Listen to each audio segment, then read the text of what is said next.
This is Andi Purewal for Boxing News. I'm joined by Vadim Kornilov here in Saudi Arabia. Vadim, good to see you. We're finally able to do this interview. How is life treating you? Pleasure to see you as well. Everything is great. Everything's going well. Obviously, we're doing this interview before the weigh-in, Dmitry Bivol, your man versus Malik Zinad.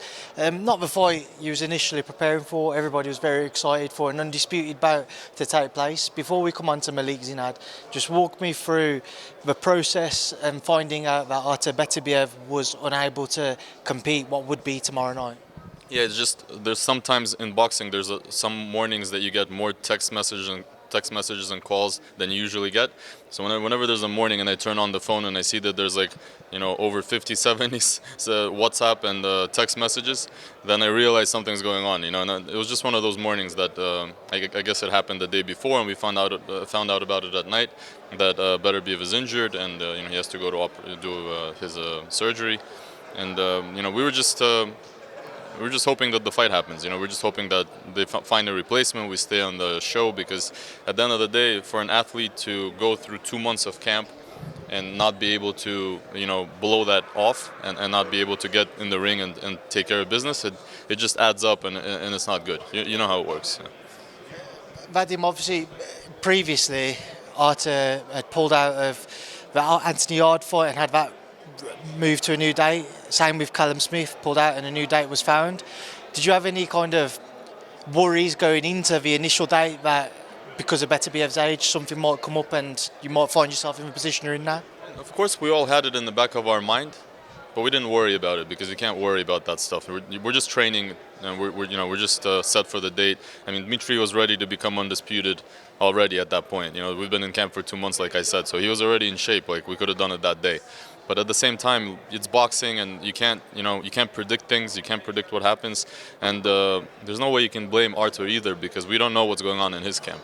The only thing is that he's said in the press so many times that Dmitry was delaying the fight, or like Dmitry knows something that he doesn't know. But obviously, that makes no sense. It's not logical. It's not it's not honorable to do that, because there's been delays because of other things, and like I've said before, it's very important to get the budget together. It's really important for these guys to get all their other things in order. Like Artur had a mandatory with Callum Smith that he had to take care of as well, and that was happening already, and that got delayed. So all of that actually pushes the big fight off. Obviously, you have to wait and see how Beterbiev recovers from his injury now. So has Turkey Al Sheikh or anybody involved out here given some type of an idea as to when to expect a new date to be announced, or when they're targeting? Yeah, there's been discussions of October, November, but definitely before the end of the year. Right now it's obviously focusing on tomorrow night, but after that, I'm pretty confident that it will happen, because I think His Excellency Turkey Al Sheikh, he's mentioned before, this is one of the most exciting fights that he's been waiting for. I really think that he's waiting for this fight himself personally, and I don't think once he wants something, we know he doesn't let it get away. So I think it'll be done. Malik Zinad, how did you land on Malik Zinad? Were there other people you were considering, and why did you end up choosing Zinad? To be honest with you, there was no other choice for this time. Zinad was offered for the previous fight when we fought Lyndon Arthur, but Lyndon Arthur had the IBO belt, and Dmitry was a lot more motivated with that, and that was the choice. But at this point, it was just about somebody who wanted to take the fight, basically on a month notice. And I give him all the credit. He was ready. I mean, even though he had a fight before, but some people don't want to fight again. And then he took the fight, and we didn't even discuss anybody else. That was the match room, and I spoke to our team and all the guys. He was the one that wanted to sign and wanted to take the fight, and we just said we just want the fight. We just want to make sure that date still remains.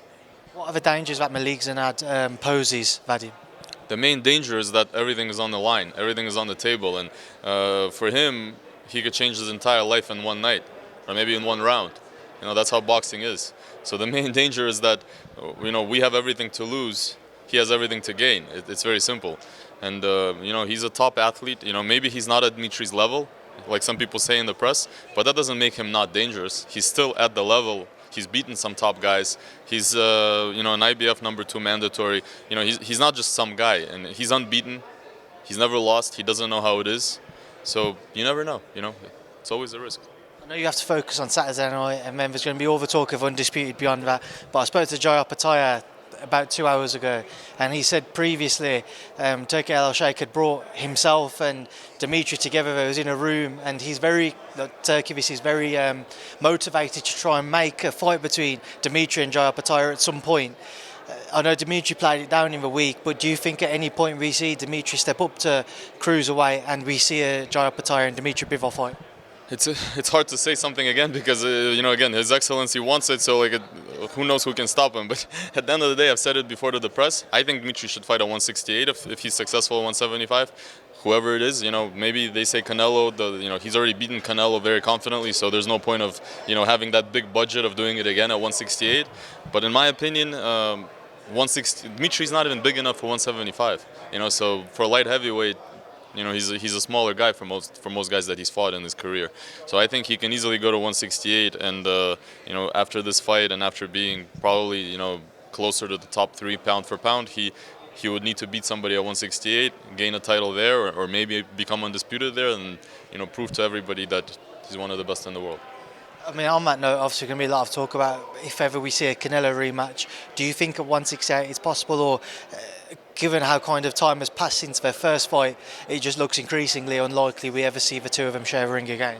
I think it's possible. It's just going to depend, because right now there's plans for Canelo maybe to fight Crawford, but our guy is fighting Crawford next, August 3rd, and some people are disregarding that fact, and I believe that that's wrong. I believe that's going to be a really good fight, and Madrimov is going to come in and he's going to go straight to trying to take away what Crawford does and try to be aggressive. He's the 154-pound champion. Crawford's coming up, so I think that's going to be something that Crawford doesn't expect.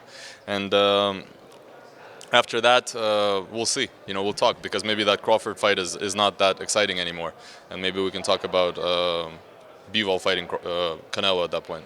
Obviously, let's come on to Israel's fight with Terence Crawford, who's going to be my next question on my agenda. This fight with Terence Crawford, as you say, many people kind of overlooking him. Those within boxing understand and know how difficult of a fight this will be for both men. But why do you think that maybe people are just siding towards Terence going into August 3rd?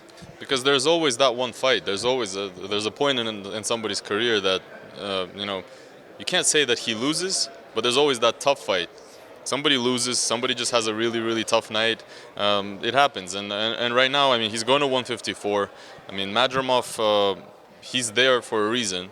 He performed here, he fought here, and he had a one-sided win, and everybody saw it, including His Excellency, and they saw what this kid can do. He's very exciting. They could have chosen other fights, but as far as I know, there were people that said, we want you to fight Madrimov. And I think that's what makes this fight really exciting and dangerous for both guys. You said earlier on that you expect to see Israel be aggressive from the get-go, try and kind of pressure Terence Crawford. Is that the key to success for him come August 3rd? I'm not the coach, but that's what he does, and then usually he has success with that. So I really believe that the training team will have that type of plan, and I believe that that pressure at 154 is going to be something that's going to be difficult for Crawford to deal with. Vadim, I imagine we're going to go out to do the weigh-in shortly, so obviously good luck with tomorrow night. It's been good to catch up with you, and I will see you, if not tomorrow night at any point, I'll see you on August 3rd. Definitely. Much respect, Andy. Always. I appreciate it.